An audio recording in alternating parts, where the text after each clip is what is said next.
12 number प्रश्न है, कोई व्यक्ति प्रथम वर्ष में 320 रुपया बचाता है, द्वितीय वर्ष में 360 रुपया। इस प्रकार वह अपनी बचत प्रति वर्ष 40 रुपया बढ़ाता जाता है।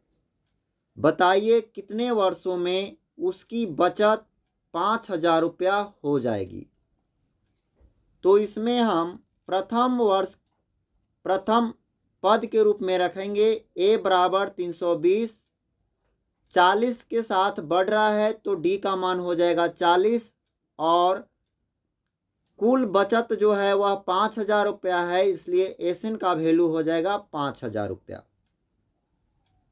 हमें वर्षों की संख्या निकालना है यानी कि एन का मान ज्ञात करना है। तो हम जानते हैं कि एस एन बराबर फॉर्मूला होता है n/2 into 2a plus n-1 into D. इस फॉर्मूला पर वैल्यू को पुट करते हैं। एस एन के स्थान पर 5,000 बराबर n/2 इंटू 2 गुना ए के स्थान पर 320 प्लस n-1 डी का वैल्यू रख देंगे 40।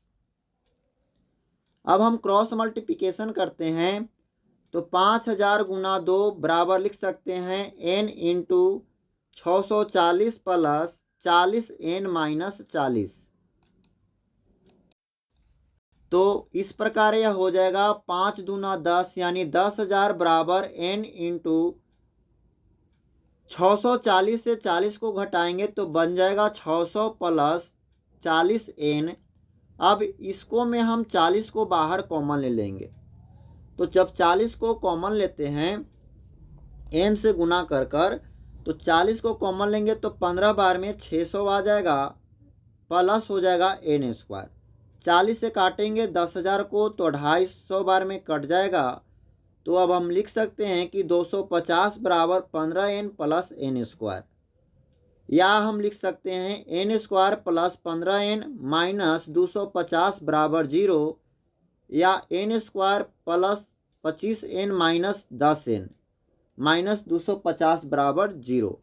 इसको गुणनखंड तोड़ दिए हैं। अब इसमें n को कॉमन लेंगे तो n इंटू हो जाएगा n प्लस 25 माइनस 10 को कॉमन लेंगे तो n माइनस माइनस प्लस 25 बराबर में 0 हो जाएगा। अब इसे लिख सकते हैं n minus 10 into n plus 25 बराबर 0। n माइनस 10 बराबर 0, इसलिए n का वैल्यू आ जाएगा 10 वर्ष, जो प्लस में है इसलिए यह मान्य हो जाएगा और यही इसका राइट आंसर बन जाएगा। दूसरे तरफ के वैल्यू से n प्लस 25 बराबर 0, तो n का वैल्यू माइनस में आया है जो अमान्य माना जाएगा, क्योंकि वर्षों की संख्या प्लस में आएगी। तो 10 वर्ष इसका राइट आंसर बन गया।